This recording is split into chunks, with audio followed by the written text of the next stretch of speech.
Hi, my name is Hillary, and today I will be discussing Netflix in the form of case analysis, and we're going to be looking at their strengths, weaknesses, and overall areas for improvement. So to start off with on slide one, a little bit of background information. In the early 2000s, Netflix started off as a mailing service in which customers would pre-select DVDs of films and TV shows that they wished to see. Netflix would mail them to the customer, and then the customer would mail the DVDs back when it's finished. Through this, Netflix has always provided blockbuster movies, and in the more recent years have started to include original content as well. They have also primarily switched over from mailing service to streaming service, which has proved to be a popular choice. Netflix has also expanded from services only in the United States to services internationally. And then even though they have had many competitors enter the same market, they have remained the best streaming service out there. So on slide two, if we look at a five forces analysis, we can see that there are some strong competitive forces within this industry. The first one being competitive rivalry. Netflix's top competitors that have entered the market since include streaming services such as YouTube, Amazon Prime, and YouTube. Supplier power. So Netflix's suppliers are third-party distributors that produce films and TV shows. However, Netflix has also made the decision to start producing their own original content, which has given them way more creative freedom. Because the third-party distributors are so common, the prices are kept fairly low. Buyer power is the third force. So Netflix is a subscription-based service at a lower cost, which means that Netflix is banking on the idea of many users at a low cost to each user. So there really isn't too much buyer power in that if a small portion were to, if there was a small portion that decided to cancel their services, Netflix would still remain okay because they still have multi-million other users. The fourth force is threat of substitution. So while there have been other competitors entering the market in which are competing with Netflix, Netflix has still remained at the top of the game. And then finally, threat of new entry. As stated before, there have been many new entrants into this streaming service market. However, Netflix has still remained the number one service. So on the next slide, we look at the driving forces of the change.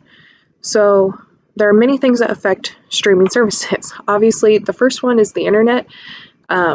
Internet has changed quite a bit over the last couple decades, in addition to it has spread further globally. This has allowed for service in more areas than ever before. New technology also changes the driving forces of change because improvements in technology and new technology have allowed for more ways to use these video streaming services.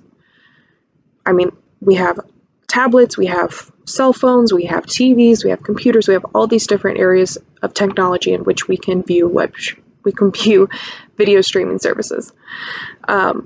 Next one is international legality. So while companies can expand internationally without going into every country, there are still struggles with entering new markets. For example, Netflix had issues trying to enter China's market, in which the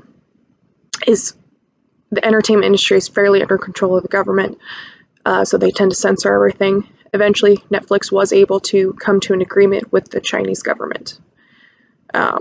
Costs is another driving force of change. The cost of service obviously depends on the cost of purchasing the rights to the film and television shows. That is one of the major forces here. Purchasing films from big production companies versus self-production of content is the final driving force of change. This has been a new one in the past 10 years or so that has influenced this industry, mainly because of the fact that they can produce their own content. They're not reliant on those third-party distributors anymore. On the next slide here is a strategic group map that I have created for Netflix in relation to its competitors. If you take a look at it, the axes are product costs and availability and services offered. One thing to consider when looking at the availability and services offered is the fact that I also countered in locations that it's offered as well. So for example, Netflix is high on product cost, but they are also high on availability. This is because they are offered, Netflix is international. It is offered in most countries. However, on the other hand, Hulu, while it is lower in cost, they're only US based. So only the US citizens can access Hulu currently. So that is kind of where Netflix falls in line with its competitors. The big thing that pushes it over the edge is having the ability to be fully international. On the next slide, we look at key factors to success in the industry. Kind of covered in the previous slide, the biggest ones are availability to create original content, maintaining that low cost. We want the customers to be able to purchase the product at a low flat rate, cheaper than any other company. And then expansion of international levels. So obviously Netflix has done a great job in that. And service options. So are we looking at just blockbuster movies? Are we looking at contracts with television companies that create their own content? Are we looking at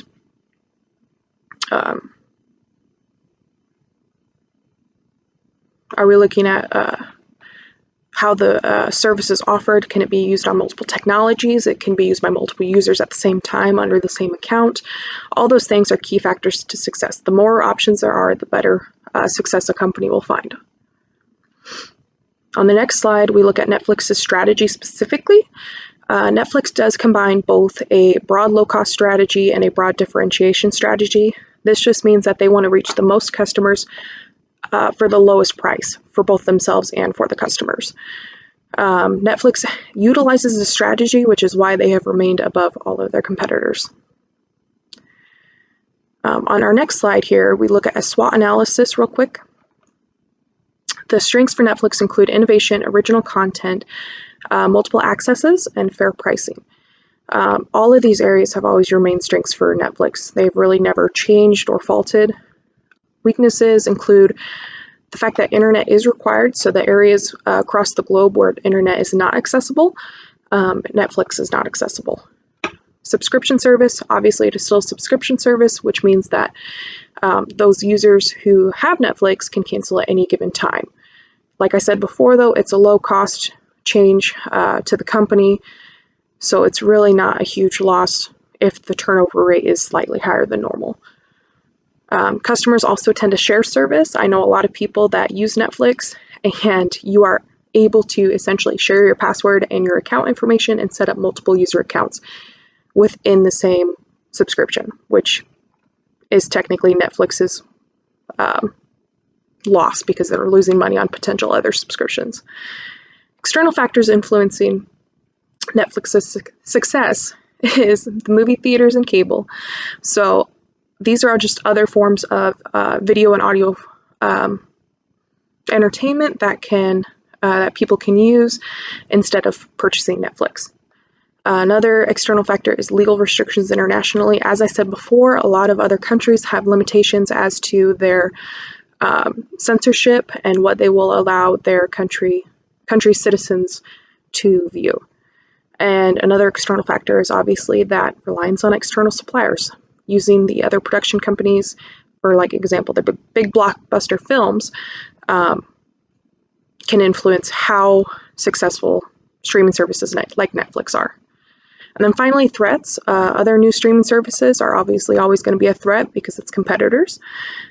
Changing technology. If Netflix does not change and update their services based off of the upcoming technology advances, they're going to fall behind. And then finally, traditional entertainment services, as mentioned before, cable TV still exists, movie theaters still exist, DVDs still exist, all these other formats of entertainment still exist, and will always be a threat to Netflix.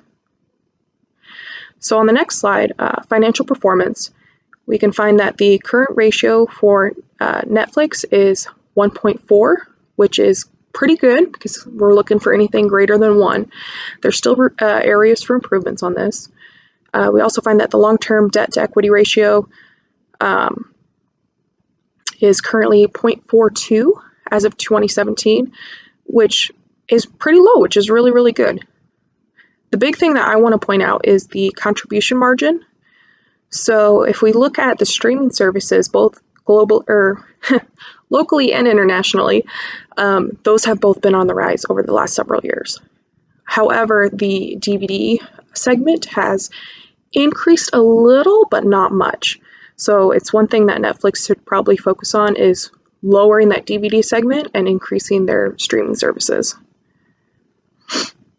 So on the next slide, I did a competitive strength assessment. If you look at it, I compared Netflix with Hulu and Amazon Prime. All 3 are great internet-based streaming services. However, if you look at their scores, Netflix does appear to come out on top, mainly because their quality of their product is just so much better, and they have held a steady reputation as being one of the top leading streaming services. On the next slide, we discuss the top issues for Netflix.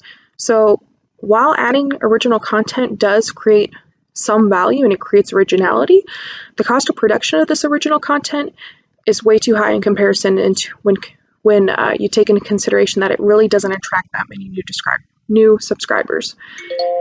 So it doesn't offset the costs. So next issue would be that Netflix has never merged or pursued acquisition from a large company that could provide Netflix with the strengths that they're currently lacking. And then finally, while Netflix was one of the first and still remains one of the best, Netflix has many, many new competitors entering the market every day that have equally comparable rates and quality and services offered. Additionally, a lot of these companies also offer additional services. For example, in Amazon Prime, they also offer purchase of physical products that can be sent and shipped to your house. Recommended solutions for these issues. So they should still focus on creating original content because it has brought value and creativity and originality to their service. However, they should reduce focus on it and focus more on bringing in those big blockbuster hits and making connections with television production companies. This is just really where they bring in a lot more customers with. Additionally, they should pursue a merger or acquisition from a larger company that can provide the services and the strengths that Netflix is lacking.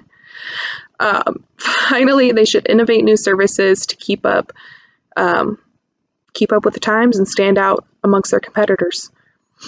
Overall, Netflix is doing good, but they still have areas to improve, and they still have areas that they need to focus on in order to continue to be successful and be the leader of the pack. Thank you for your time.